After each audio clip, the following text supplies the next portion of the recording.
Hello, everyone, and thank you for joining us today. Welcome to the Black Mental Health Matters show, where our mission is to encourage open dialogue around mental health amongst Black communities globally.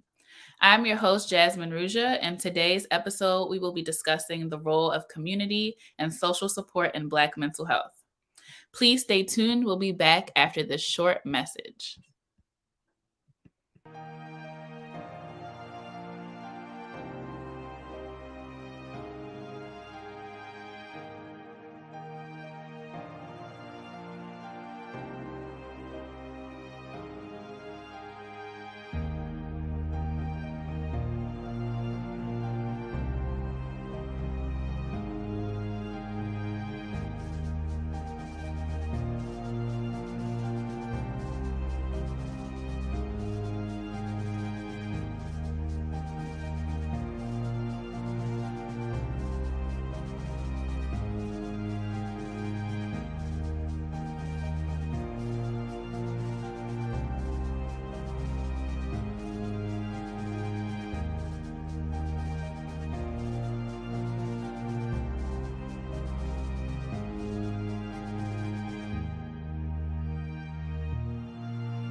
Thank you again for your attendance here with us today at Black Mental Health Matters.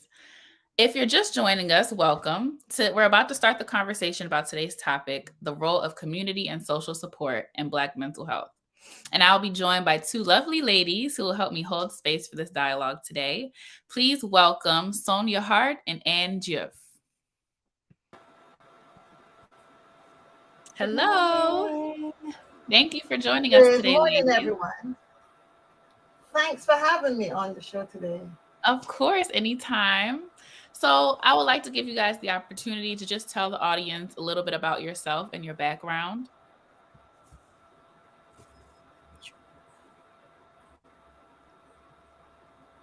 Yep. Sonia? I'll go first. Yep.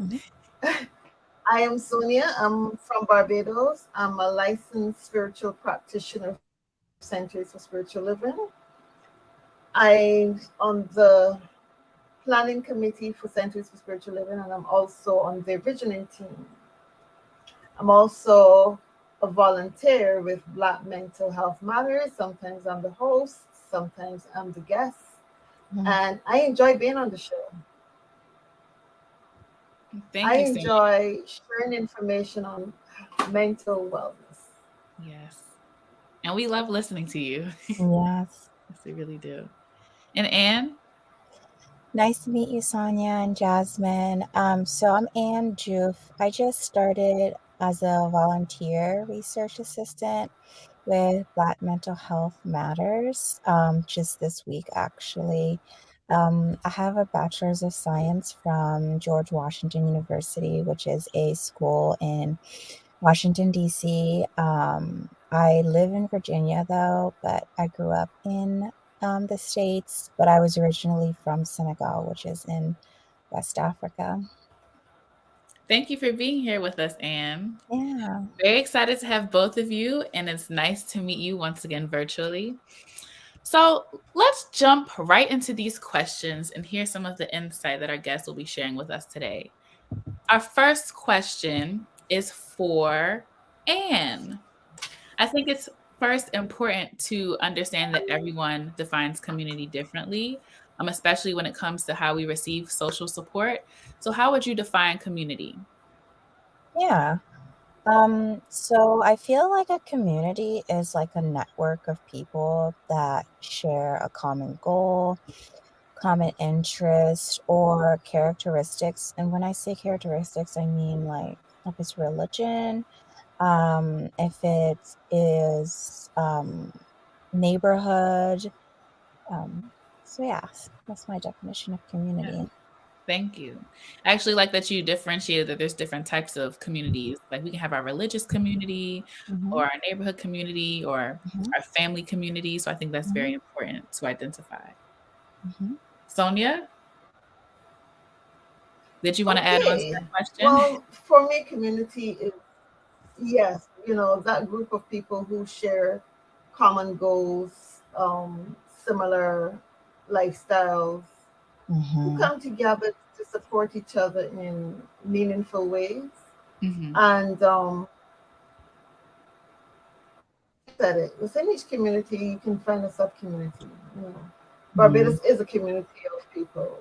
Mm-hmm. And in that community, you have so many different groups, especially in terms of the religious groups, social grouping, in terms of the Mm-hmm. economic status of people.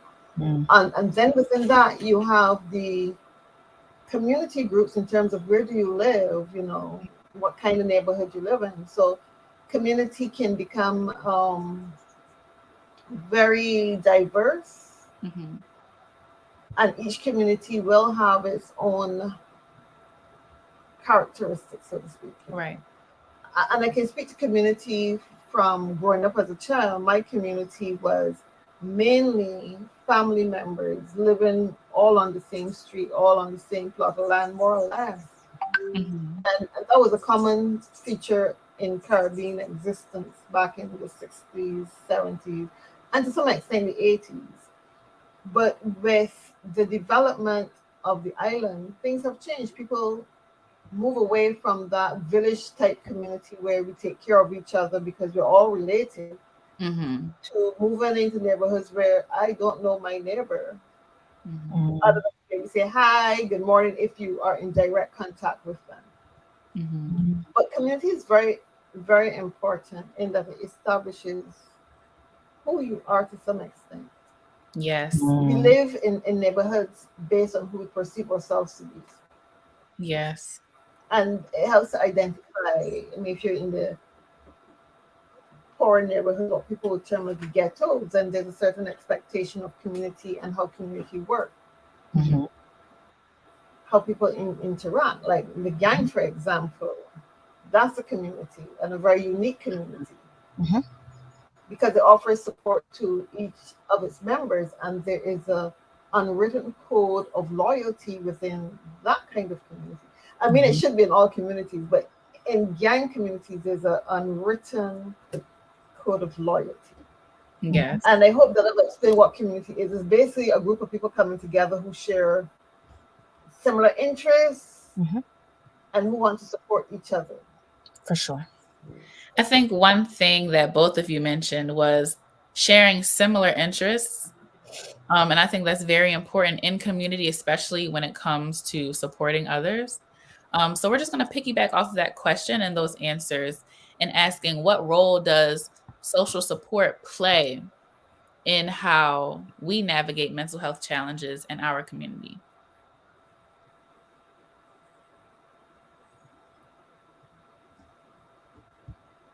Did anyone want to go And are first? you going to answer? I can go Yep, you can go ahead, because Sonia. social support is very important. And I'm going to share a story from a book that I read a long time ago. Well, it's not that long, called Mind Over Medicine. Mm-hmm. And the writer, Melissa, don't want to, is she Melissa? Yeah, Lisa Rankin, medical doctor. She was talking about her experiences. And in this book, she talks about the social community of an Italian group of people in the USA, and how that, you've migrated, but you found community with your own people, and how that community was able to maintain health, stay healthy because of that social interaction. Mhm. They were able to keep their health, and that's the physical health balance. But I'm sure that mental health gives you physical health, because a lot of things that we go through are psychosomatic or shows up in the body as disease. Stress, for example, can bring about so many challenges. And for me, I know that if I'm overly stressed, my body picks it up. Yes, I can definitely relate. Yeah, a lot. Yeah, my body picks it up. So that social support is important. Being Mhm. able to relate to other people, to have people that you can share with when Mhm. you're going through challenges, Mhm. that is important, because it takes the loneliness away. It gives you a sense of belonging. Yes. And I think that that's important in any community, to have that sense of I belong here. This is who I am. And again, it's all about being able to create an identity as to who am I? Who are Mhm. my people? Mhm. Help me to find my tribe, because it's always going to be someone that you can relate to. I mean, as women, we have our inner circle of female friends that we reach out to when we're going through our heartbreaks and Yes. stress at work. You Yeah. know, that group of people you call up and say, "Can you believe this happened?" Da, da, da, da. Yes. The people we And get know. Yes. that moral support. And support can social support can also be financial.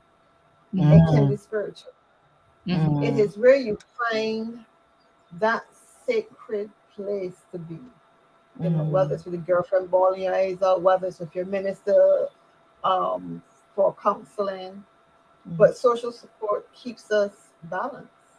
Yes. It takes away that I have to do this on my own. mm, Mhm. And if there is no support mm, and you feel really lost and there's no support, then that's when you can become either suicidal, homicidal, you know, you either want to destroy yourself or destroy someone. Right. And Right. it is important to have that social bonding with people that you mm, can trust. I think Yes. trust is very mm, important when you talk about social support. mhm, And Yeah. social support doesn't only mean letting you cry on your shoulder, but social mm, support could be a game of tennis. Let's go for a walk on the beach. mhm, It could be in your meditation group. You know, mhm, there's so many ways of supporting each other. So in a mm, social setting, mhm, Yes. I agree. And I think that something you said of just having someone there for emotional support, I think that sometimes we subconsciously go through things alone or feel like we don't have people to lean on. Um, and having that support alone can just help us feel less alone in our struggles. mhm. Um, and did you want to add anything before we move to the next question? No, I agree with everything Yes. Sonia said. I Sonia don't said think. it beautifully. Mhm, yeah. And I want to add that trust is very important. Trust is And very I mhm, think a lot of people don't reach out because it is difficult to trust other people with your challenges. yes. for sure. And it brings us to that place where you should embrace being vulnerable. Mhm. Mm, Should embrace being vulnerable. And that again presents a lot of challenges for people. If you go back to your childhood, you realize that a lot of us were never encouraged to talk about Right. our emotions, what's going on with us, you know. Right. Especially if mhm, you come from the Caribbean, you're allowed to feel down. You know, you want Yeah. something to feel down for, and you get some lashes. Yeah, you know, people do what they know and how mhm. they have been taught. You know, this is Right. my. Exactly. You want something to be sad about? I'll give you something to be sad about. Oh, yes. Yes. Sounds That familiar. is That changing, is though. familiar. That is changing. I think that a lot of the younger generation are doing parenting differently because of Yes. shows like this. There's so much information out there on how to be a better parent, how to Mhm. give your child that emotional support from very young rather than just give them the material things in life, but how to strike that balance so that you bring a child into this world who is going to be a great world citizen. will Right. be able to adjust and, balance life. Mm-hmm. Because you as a parent got it together. And a lot of young women and men are looking at personal development in a very serious way. Yes, and Mhm. vulnerability. Like you said, I think That's why vulnerability is there's shows like this. Yeah. Mhm. more exposed, where Mhm. exposed as a strength rather than a weakness. Like we're being Mhm. more openly vulnerable and openly feeling Well, it took me beings. a long time to get to that place where I want to share with people intimate details about my life, Yes, especially Mhm. when I was going through challenges. Mhm. it is hard. Yeah, As a woman, you're taught to be strong. You've got right. to be Mhm. strong. Someone in the family dies, and you have to be strong for all the other people. And I think that, as you're saying, vulnerability is not necessarily a weakness. Right. It can be Mhm. a strength, being able to bawl your eyes out in public and then come back and Mhm. become composed and say, Yes. okay, let's get this show on the road. Yes. But just having that Yeah, space to be able to let it out, it can be so let it healing. out. Let it Yes. out. Yeah. Mhm. And not be ashamed to show Mhm. your emotions. Yes. And I And think that's one of the other things where, I mean, crying is ugly, yes. It is ugly. but the But result of it, the do what aftermath, is necessary yeah, it to is do what is beautiful necessary. and releasing. Well, since we know the weight and the power of support in our community, and I'd like to direct this next question to you. How do you think the lack of community and support could affect someone who is experiencing mental health challenges? I know we kind of touched on that a little bit, Mhm. but let's dive deep into this question. Yeah. I mean, for example, just this past week, Mhm. or was it last week, we had another shooting Mhm. here in Tennessee is one of the Mhm. states here, and it seems like that person was going through a lot of like confusion Mhm. identity wise, from what we know so far. I mean, unfortunately, she passed away, but it seemed like there was a lot going on mental health wise.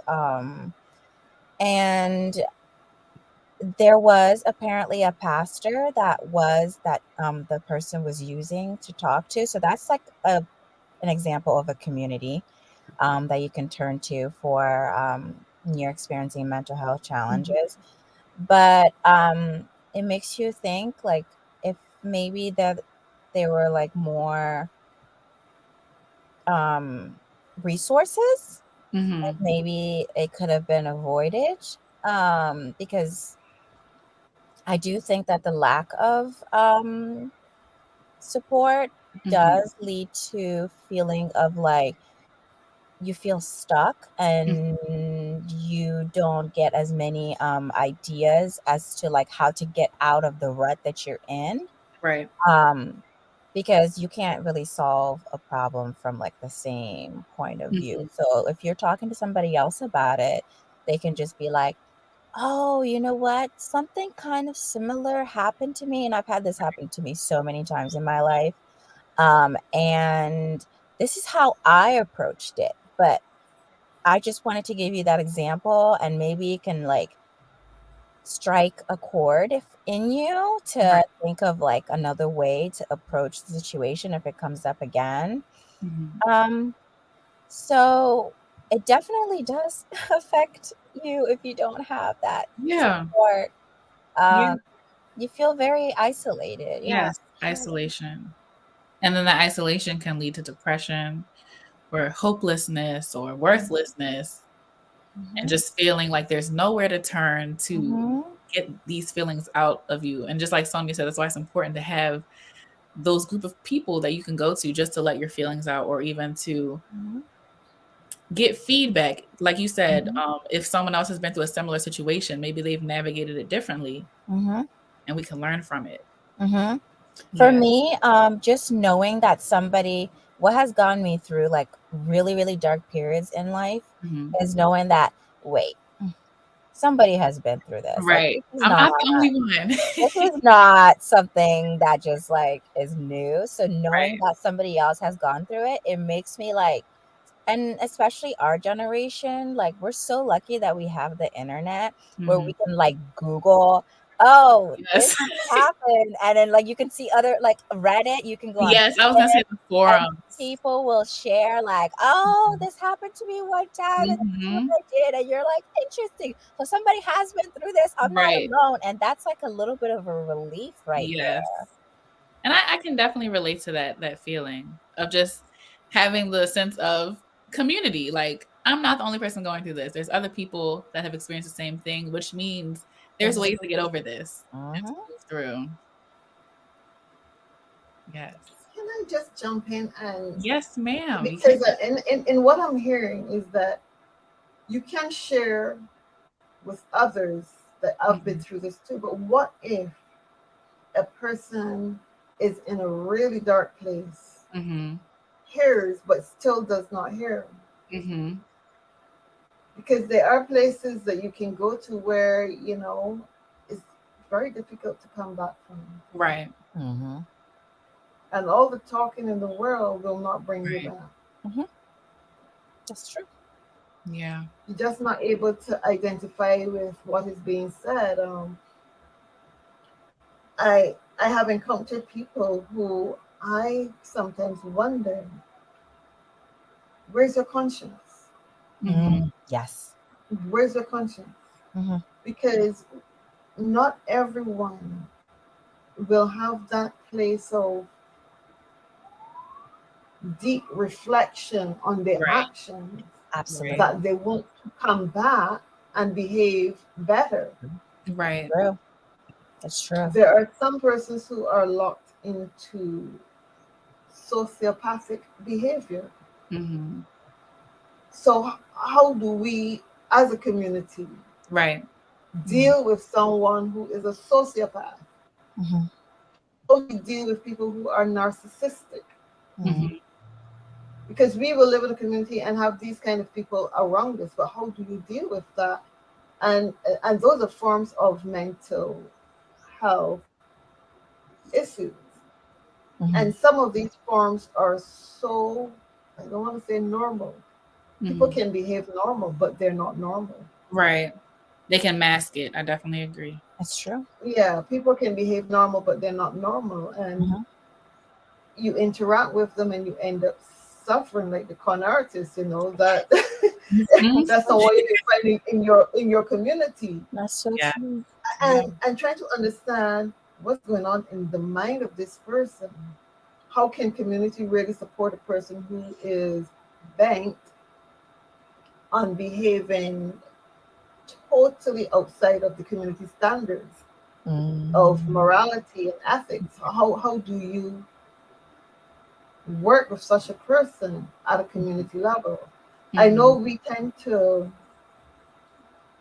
throw people into prison for behaving badly, Mhm.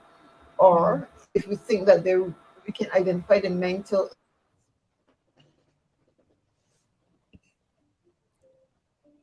Mhm. I'll give us 1 second. Mm-hmm. Let's see if it reconnects. Okay, for the sake of time, just until Sonia is able to come back on, did you want to continue with this question, or would you like to move to the next question? We can move to the next question. Okay. And when she jumps back on, we'll just allow her to finish. Finish. Mm-hmm. Yep. All right. So since we know the weight of people being in positions where they may not have community or they may not have someone to reach out to in that way. And also, since there's so many different ways that people need to receive support Mm-hmm. or can show support, it's not like a one size fit all Mm-hmm. package. How can we support and show up for people inside of our communities who are suffering internally? Mm-hmm. Personally, for me, I make sure that I have space. Like when I show up to meet my friends or when I show up to a meeting for anything, I Mhm. make sure that I mentally prepare for it. So, I make sure that like I know what the purpose of the meeting is, or I establish boundaries with myself, like Mhm. as to what it is that I'm willing to discuss and what it is that I'm not willing to discuss. I check in with myself to see how I'm feeling that day. And for that, I am able to um, be available to like take in whatever is going on with the other person too. So I Mhm. don't show up to a space unless I feel like emotionally available enough to um, conversate with that person. And I definitely agree with feeling or having the capacity to show up for someone because, of course, we all go through our own stuff as well. And so I think it's very important for us to be in the space to show up for people in the correct way. Mhm, And I think a part of self care and a part of catering to our own mental health is taking a step back if we are not able to show mhm, up for people in that way so that we don't feel mhm, drained in that process. mhm. And I had a problem with that. I was like a people pleaser at one Me too. time, and I was always like, "I wanna solve your issues for Yes. you." And the funny thing is, like, you don't know what kind of, like, because there's so many different directions that people can take in life, Mhm. and you solving it for them, that might not be the direction that they're trying to go to in life. Right. Exactly. Ugh. Exactly. And I think with just to touch on the people pleasing aspect, it's like we can't solve other people's problems. That's something I had to learn. We can't solve other people's No, problems. you can't. So, in us draining ourselves and Mhm, feeling depleted at the end of the day mhm, and still trying to show up for every single person mhm, because I know they need me and I know that they're going through this. mhm. We have to give people space to figure their own stuff out because They do have we to. believe that they can do it themselves? Like, do we trust Mhm. in their resilience? Well, that's the thing though, I didn't trust that they would, and I think maybe that's the arrogant part of me, thinking Mhm. that I know better than you, I better had than that your moment own too. life. That's so crazy. Like, who are you, Anne? And it was something that my therapist actually said to me and about something I was dealing with and I was speaking to it about her. I'm speaking to her about. She said, "Well, when I work with my clients, I see that they're resilient people and I believe that they can solve their own problems." And I was like, Mhm. "You know what? Maybe I don't believe that people can solve their own I problems." don't. I didn't. I didn't though. Yeah, I didn't think that. But But they can. You just have exactly. to give space for it. Um, did you Welcome wanna back, finish? Sonia. Yeah, Sonia. We wanted to give you a Thank you. chance I to don't know what's going on with my internet. no How do we worries. We're still here. support We wanted people to and give you a show up chance to inside a finish community? what you were saying about the last question if you wanted to. Yeah, can Because you? it cut off in the middle. Oh, sorry. No, it's I think okay. it's what I was saying is that, when you live in a community where you have people who have so many different mental health challenges that you Mhm. may not be able to do my questions, how do you deal with that? Yeah, Because and you it can start be talking very about degrees challenging. and stuff.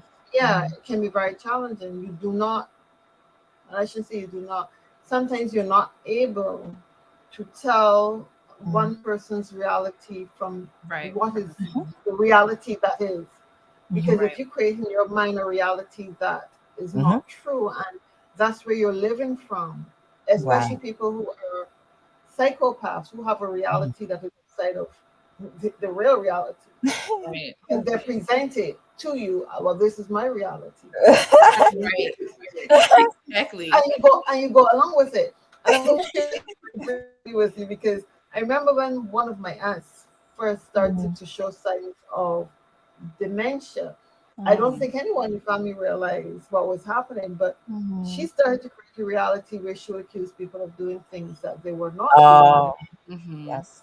That's She was, familiar. yeah, she started to hide things from herself, and then she said, "Oh, somebody stole this," Mm. and she's telling this story, Hmm. and it sounds very credible. It is Hmm. only coming down Oh. to the last stages that you realize, okay, when she was actually diagnosed by a doctor, Right. she has dementia. Okay. Right. And this is how it presents. And that's why I think education is so important, so Yes. that we understand Yes. that when a Yes. situation is presented to us, to always ask questions rather than take Mhm. everything, well, this must be the truth. I know I'm Mhm. guilty of that because if you came and you tell me the sky is pink, chances are I might believe you. Take you, Yes. Mhm. you know, at face value. This is what Jasmine has said, so it must be true. Right. But Right. oftentimes we have to look beyond what we hear. Mm-hmm. I should say look beyond what we see and listen beyond what we hear. And Yes. as mental health workers, I think that's very important to be able to observe and Mhm. to be able to really listen, especially for those Absolutely. things that are not being said. Yes. Absolutely. And just to Otherwise, piggyback off of that, just how you were saying that something that may work for someone that is, comfortable with speaking or comfortable with their reality, or just it's totally different from maybe a psychopathic reality. Me and Anne were just speaking about how it's not a one size fit all Mm-mm. thing when it comes no, to it showing isn't. support, Mm-mm. and how the way that we see giving support may Mhm. not be beneficial for the other person, No. or may cause more pain for the other person. They don't want to go that way. Right.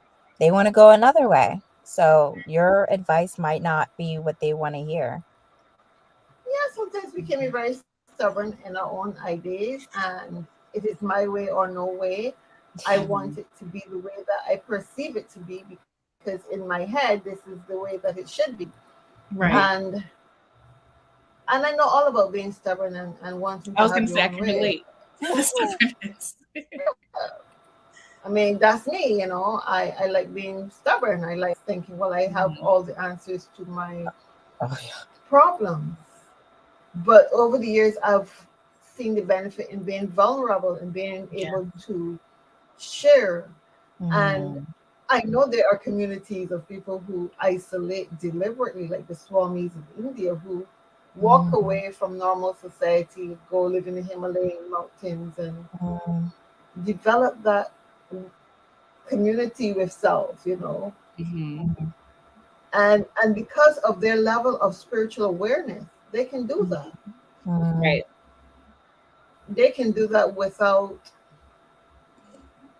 being deemed as abnormal. Mm. Just decide, like, I'm walking away from family and everything, and I'm going to find that oneness, that community with myself, Right. because I Right. no longer need to connect to other people in that way. I recognize that there's a higher source of, or a higher way of being, and I want to experience that. So Mm. I'm going to leave human community alone and go off where I can develop my spiritual side to the Mhm. best of my ability. Hmm. And that is a community. And that is okay too. Yeah. Of course, it's okay. Yeah. I too have had thoughts of going off grid and just being. Taking a hiatus. I will do it for a little while, yes, but I know Hmm. that in as much as I value and love alone time, Hmm. I love communicating with people. I love Me too. being able to reach out and help other people. So I Yeah. could do a couple of weeks, maybe a couple of months, and see how that works. But in the meantime, I want to show up and be present and be that support column for other people. And You we know, Hmm. and we need that for people who are so knowledgeable, like listening to Hmm. you speak, and having watched several of the videos that you have been featured on. It's like we don't need somebody like you going off and like Oh, stay with us. we need all of your expertise, please. that's Yes, part of stay with self. us. That's part of the self care. Being Hmm. able to leave community and Hmm. take care of your spiritual being, your spiritual self, your spiritual Mhm. awareness. Being Yes. able to say, you know what, I need to heal my own consciousness, because as Mhm. a mental health practitioner, spiritual practitioner, counselor, whatever, you're taking a lot. You're taking a lot. Yes. And in as much as I have my own therapists to work with, my own Absolutely. spiritual practitioners that I work with, Hmm. Absolutely. you still need to do self care. You still need to Mhm. Yes. retreat and say, you know what, Absolutely. I need a rest. And I need to get away from it all. that's so important. And I feel like I was talking with Anne about how, just briefly, when we want to help everybody, sometimes we don't take rest. And I'm definitely the type of person who needs to take a step back and process my own feelings, my own thoughts before I bring them to like discuss. And sometimes that can feel like there's some guilt attached to that. In just taking time for yourself, definitely have been growing out of that. But in the past, taking time for myself felt like, oh my goodness, the world is going to end if I don't hold it up. Oh no. On that note, I'm going to share with Control you. freak. Yes. Like some people I'm going to pleasers. share with you some together. practices, holistic practices. Okay. One is pranic healing. In pranic healing, the pranic healer does an energizing exercise before they start to work with the client. They do a cleansing as well before they work with the client. And they also do that cleansing and energizing exercise after working with the client.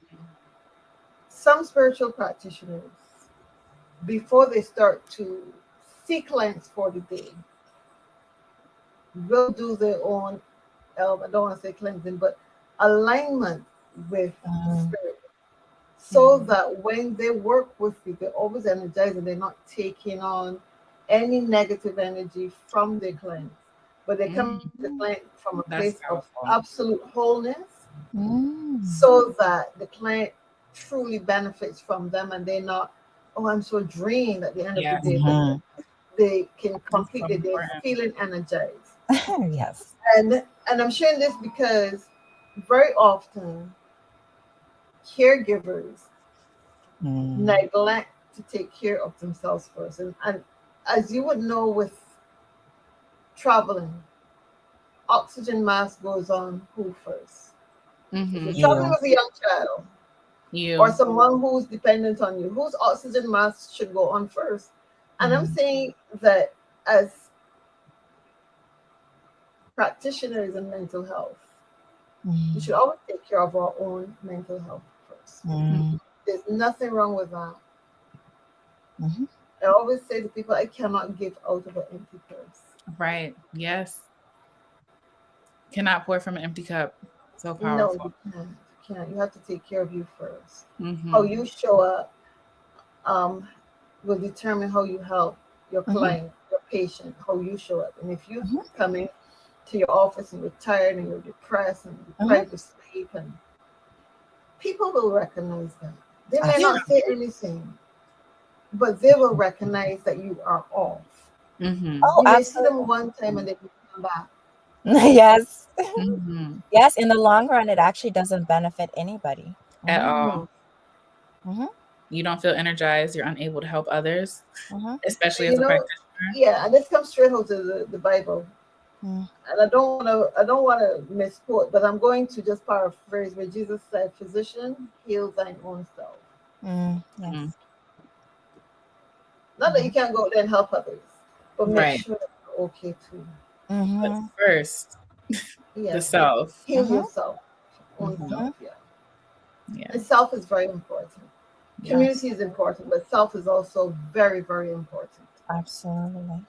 Yes. And this is such an important conversation for our communities. And I think we're already touching on this question, but I just want to present it formally. Why is community and social support important within the Black community specifically when dealing with mental health challenges? I feel like the Black community has gone through so much historically. And this is not just in the States. This is like worldwide. Yes. So I feel like that our history is so dark, and there's so much healing that needs to be done. And there's just so much that like needs to be addressed. And community and is the only, like, I feel like is the best place to start. I mean, you don't want a trauma bond though, right? You don't want to like have a community based on like, we were all what's it called, we all lived through Jim Crow or stuff like that. But I think it's really helpful to build resiliency And that's what I think community can do. It's like, oh my gosh, that happened to you too, kind of thing. Like acknowledging that, the validation. I Yeah. feel like that's what the community can do for you. They can validate, like, yes, you're not crazy. Because that used to be like my train of thought. I used to be like, I know this happened to me, but maybe it just happened to me and I'm Right. crazy. And so I had to like totally change that self-talk for myself, that no, you're not crazy. This is Right. not just you. Right. Right. Yes, I agree. It creates that sense of solidarity with others. Yeah. Mhm. Yeah. So validation, I would Yes. say, is what the community can do for you. I definitely agree. I definitely agree. I think that in our communities, like you said, we've been through so much historically wise, and it's been taught to kind of sweep things under the rug and not really talk about things in the open. And so having that support in our community can really open up the doors of processing those hidden traumas and those hidden emotions that we've been tucking so deep within us, so that we can ultimately heal them and move forward and teach something different to our children, right? Like Sonia said, teach something different to our children and Amen. show vulnerability is power to our children. Amen. Yes. Sonia, did you want to answer this question as well? I'm going to ask and I want to play devil's advocate because we talk Okay. about community and social support being important. But what we fail to realize is that we're dealing with human beings who can bring their own agenda into community, Right. and not everyone in community brings positive Very true. behavior into that community. And not everyone who offers support offers it without a hidden agenda. Right. And Very true. therefore, we have to be mindful of how we show up as part of the community.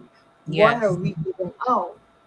Because if I'm giving out negativity and I'm encouraging people to be, I don't want to use the word racist, but sometimes we do by what we teach about our history. We encourage the hate to go on.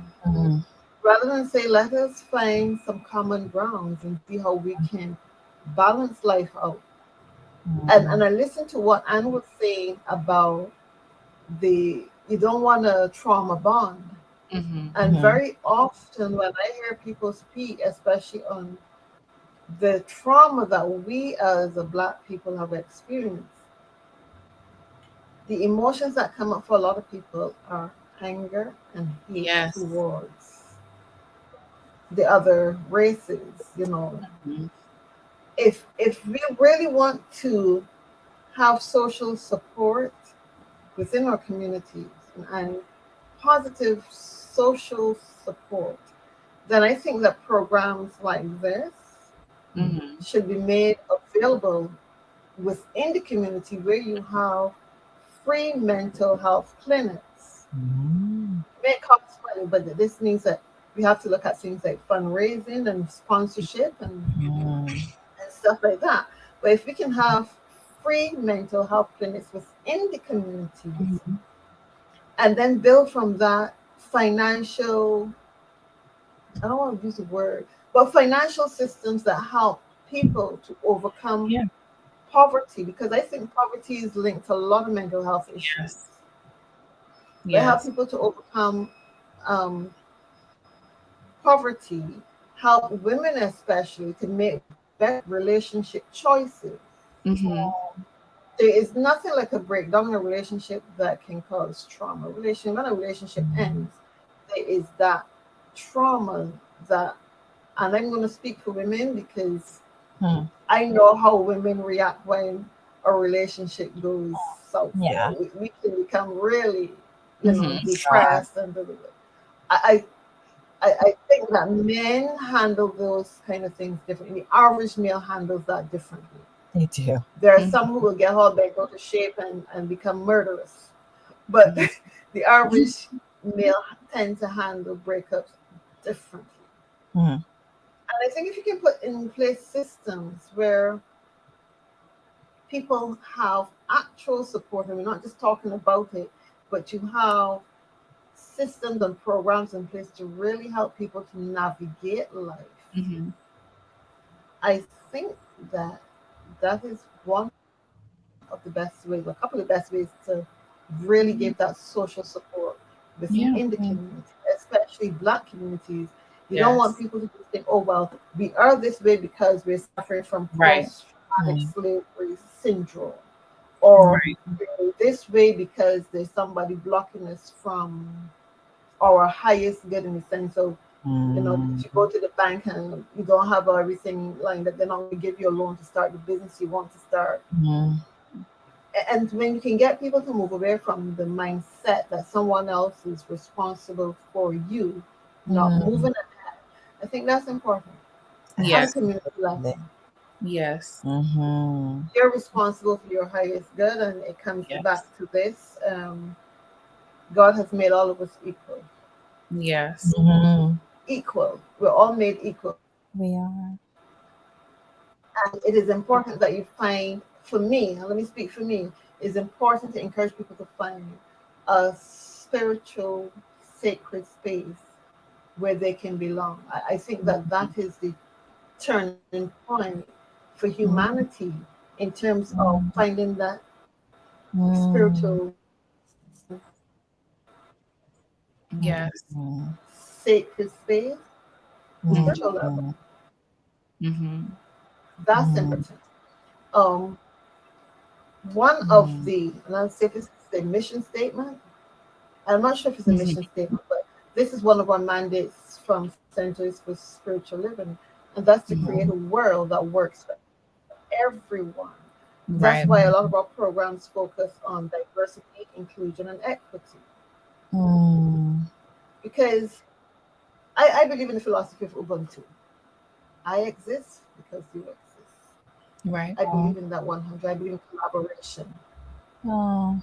And I think in order for a community to really support its own, we have to start changing the mindsets of people, especially in this modern world where a lot of people are self-centered.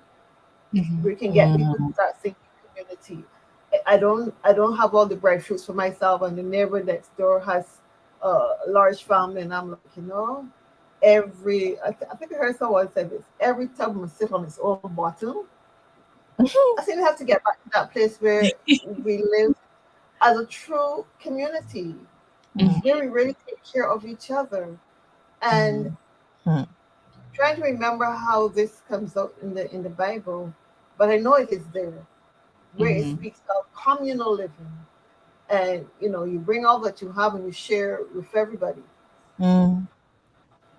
and that's not to encourage laziness from some fractions, yeah, Mm-hmm. because Mm. when I go back to my Islamic teaching, Mm. it tells you, the prophet says, you don't give a man firewood every day. You teach him how to get his firewood. And I think that that's how social support comes through educating people Yes. and Education. supporting them so that they can raise a sense of self-dignity. Mm-hmm. Because within all of us, there is that pattern of wholeness. There is that pattern of, I can do better. But what is blocking me from doing better? Yes. Is And it not the only relationships? education, but making it accessible, making the education accessible for everyone. I think one of our biggest challenges is that we make assumptions about people, and we all think that education has to be written and read. But I think in terms of experiential learning, I love the idea, and I love promoting experiential learning. Teach me to do, teach me while doing, have fun while doing, Yes. It's not, because not everyone learns the same way. Right. Exactly. I might be a bookie, but that don't mean everybody wants to sit down and read a book and absorb knowledge. There's some people who want to run through the forest and learn how to live life from that, how to overcome challenges by running and hiking and doing physical activity. Mm-hmm. It is how do we reach people at their level At their and not level. try to bring people to our level. And I think that's Mhm. why, as a spiritual practitioner, my Mhm. work becomes effective because when a client comes to me, Mm-hmm. I empty myself. I don't want to be putting any of my ideas onto Right. that client. I'm here for you. I'm showing up for you. I Mhm. listen. You show Right. me who you are. And I think that if we can have um, elders, mature people in the community trained Mhm. just to be able to talk to younger people, just to form Mm-hmm. bonds with younger people, I Mhm. think that would be significant in really developing communities that are caring and supportive. Yes, Mhm. I agree. And I think that I is was looking, very yeah, needed and it necessary in is. It our community. is. There's no need for the generational gap and like I can't Yes, learn from for you because separation. you're in the dinosaur age. I'm in this modern age of technology. No, you learn from people. I used to Yeah. consider myself to be an excellent cook, and I think I knew all the cooking techniques. And the company that I worked for, we were doing this program, and the guys came out with they wanted to do cookout with fire cooking and stuff like that. And I Mm-hmm. thought that I knew how to roast a breadfruit until these guys showed me, no, no, no, ma'am, that's not how you roast a breadfruit. I was roasting breadfruit modern day way, where you get the old coal pot and you put the breadfruit on the thing, thinking, well, this is how you turn it and stuff. When those guys came out and they built a pyre and they stick the breadfruit in the middle and tell me, this is how you roast breadfruit. You can learn from anyone if you're Right. open to learning. Right. Being open to And learning. I enjoy that experience. Mm-hmm. And I'm always welcoming ideas or different learning opportunities.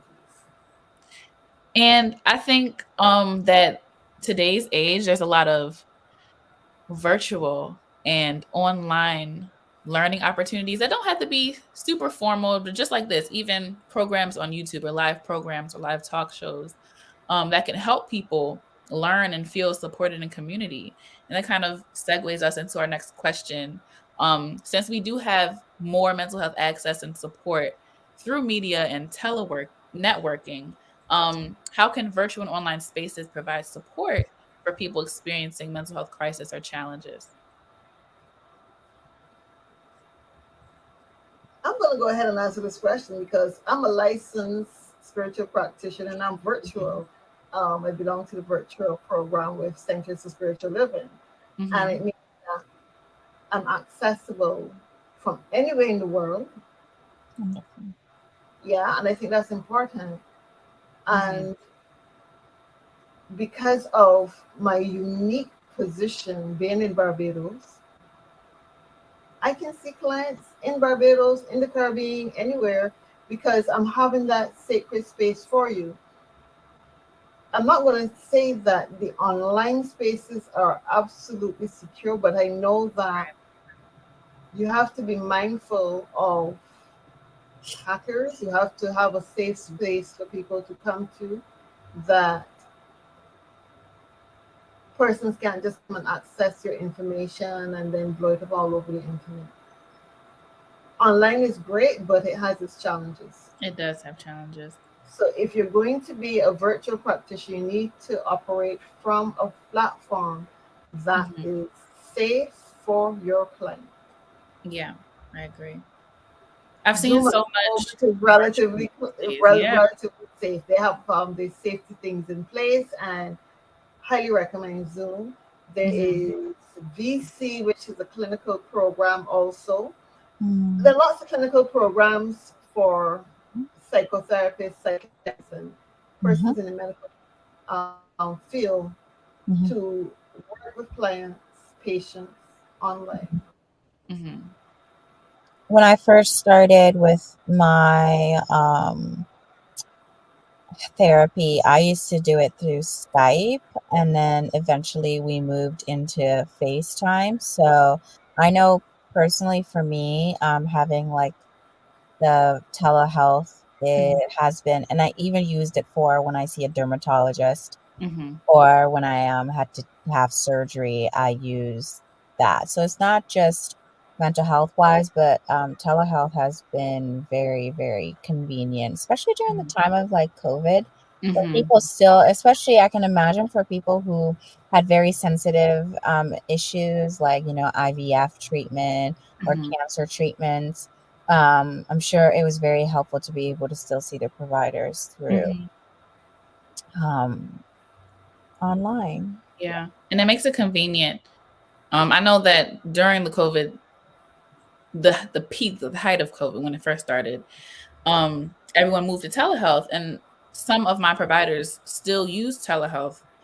And it makes it convenient for me if I'm at work, I don't have to take off, a full block of a work day. I can just run to my car during my break or ask for like an extended break to have my session in the car. So it makes it Absolutely. very accessible, makes it very convenient. Absolutely.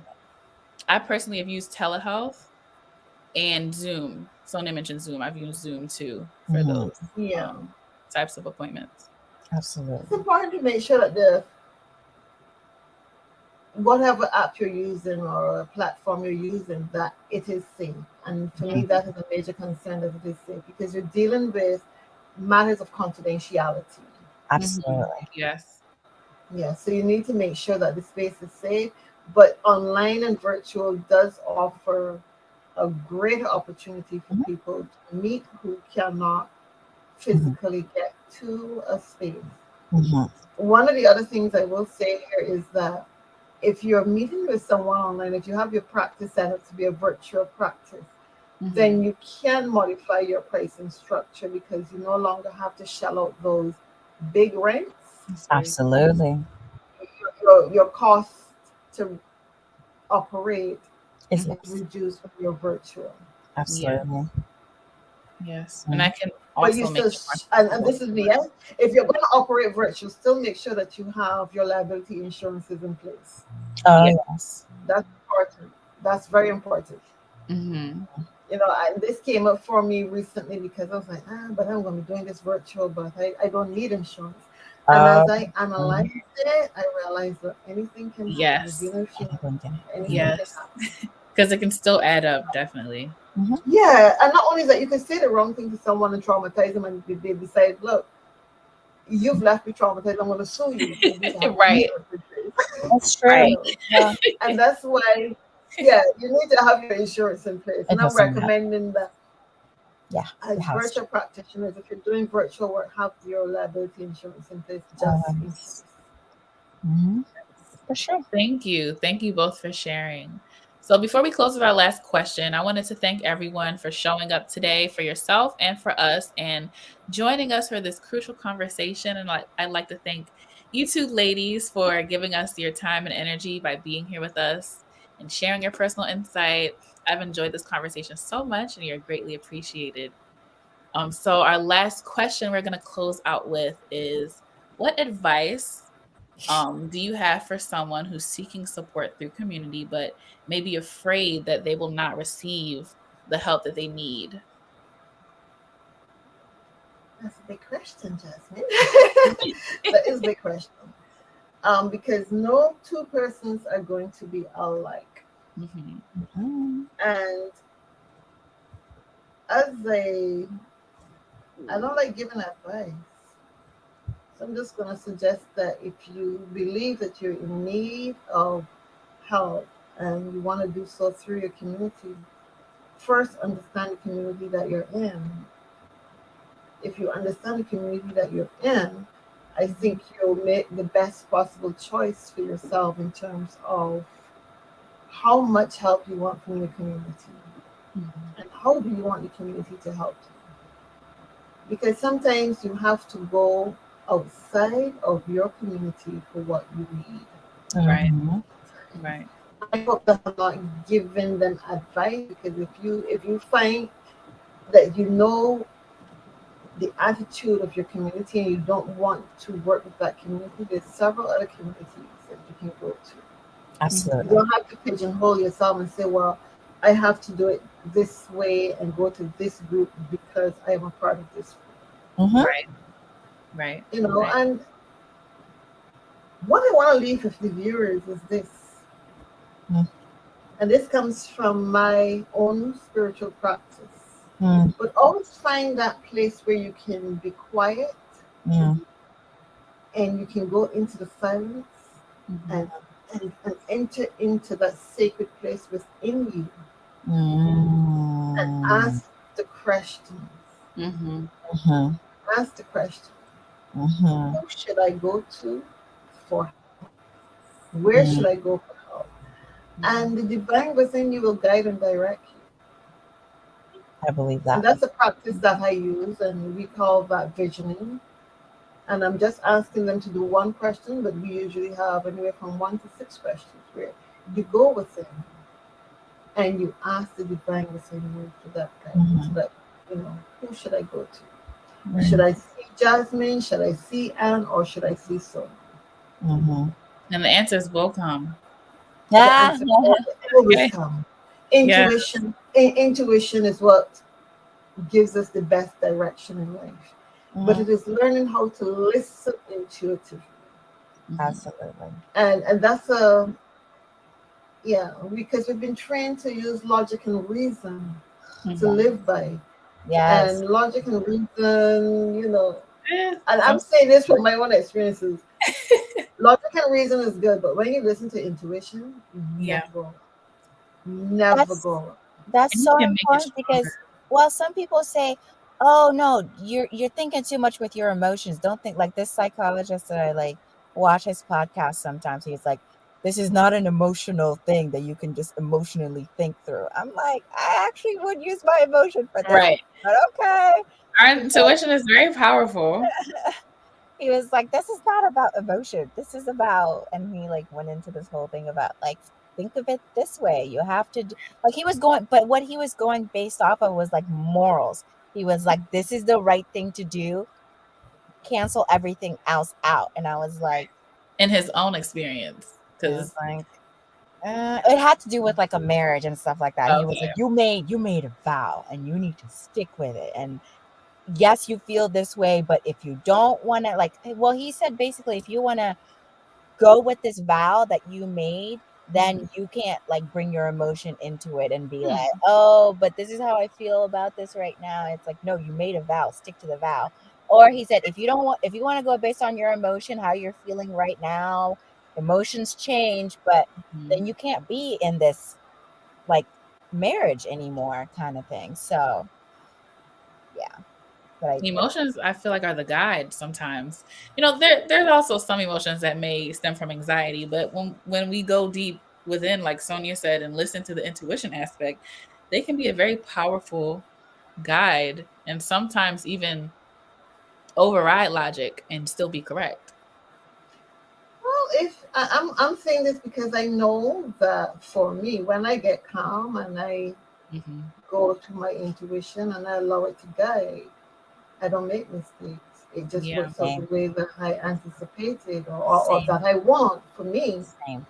When I use reason and logic, and sometimes the reason and logic is not even my own, but I call a dozen people and I ask them for the input into my personal life, and Right. they will tell you a whole lot of stuff, and you Uh, will do it, and it will not work out the way Right. you want because it is exactly. not from your higher self. It's not. Right. And I think what I want to say here is that teaching people how to be spiritually self-reliant Hmm. is Mm, one of the keys to being in community, Hmm. but not allowing the community to dictate how your life should outpace Right. yours. absolutely. Right. I agree. 100%. Because very often we give too much power to other people. It's true. Hmm. You allow your minister to tell you how your life should be. You allow your friends, your mother, your father, and Right. everybody will be telling you how to do Mm, things. And I remember just this week, this song kept coming into my head, sitting by the bay, watching, I think watching the tide or watching, I can't remember. But the point I want to make is that, and there's a line in there where he says, I can't do what 10,000 people tell me to do. Right. That's true. mm, And you really can't. Life is about having a plan, making a plan, mm, and working that plan. mm. That is what life is about, having a plan. And yes, you can ask people for input, but always seek your own Right. higher right. Absolutely. Because that one comes from you and not it's not projected from what other people want their life to be or want for you. It's coming from what you want for you. No. Mhm. I have on my WhatsApp, what did they call that thing? Anyhow, status. Mm-hmm. A little thing that I put up about people painting on my canvas. You don't get to paint on my canvas. Mm-hmm. It is mine. I I think paint you what I sent me that want. And I bring my own colors, my own canvas. This is Mm-hmm. mine. Mhm. Right. And I'm saying this life is my life. Mm-hmm. I get to choose Mhm. what happens or don't happen in my life. Mhm. And in as much as I value the input from other people, based on my experiences, that when people give you advice and things go south for you, you don't see those people to help you put the pieces back together. They don't come and say, "Well, I'm sorry, I didn't know it would have turned out that Right. way." I just, But within us, there is that divine guidance, and it is just waiting for us to say, "Look, ask me." Were you asking Jasmine how to make $1 million when you can ask me, Jasmine? Right. I think basically what I'm saying is that God, universe, source, whatever you call it, Mm-hmm. will work for you if you allow it to work for you Yes. Mhm. and you allow it to work through you. A lot of our mental health issues stem from all those external voices It is. that Mm-hmm. confuse Mixed. us, Yeah, mixed that energies is what confuse I us, call it. that keep us It turns from, into ourselves. but if we can just surrender to what is, to that God self and say, you know what? I hear you, Jasmine, but today we just want to go on the beach and chill. I'm not Yeah. doing anything. Yeah. I just want to chill. If we Mhm. can honor that, and if you can teach people to honor that, but Mhm. still be in community, still be a part of community, Mhm. still allow the community to support us where we're at, not where the society wants us to be or the community Mhm. wants us to be, but support us where we're at. I think we'll be doing okay. And I That's know from experience that one of the things that happen is that when we show up for other people, some of us, we want to direct the show for them because we start to treat them as though you're ignorant, you know nothing. I know it all. I went to school and I studied to be a spiritual practitioner, so I know what's best for Jasmine. Jasmine knows nothing. She didn't do the courses I did. She wasn't taught what I was taught. So how can she know how to live life?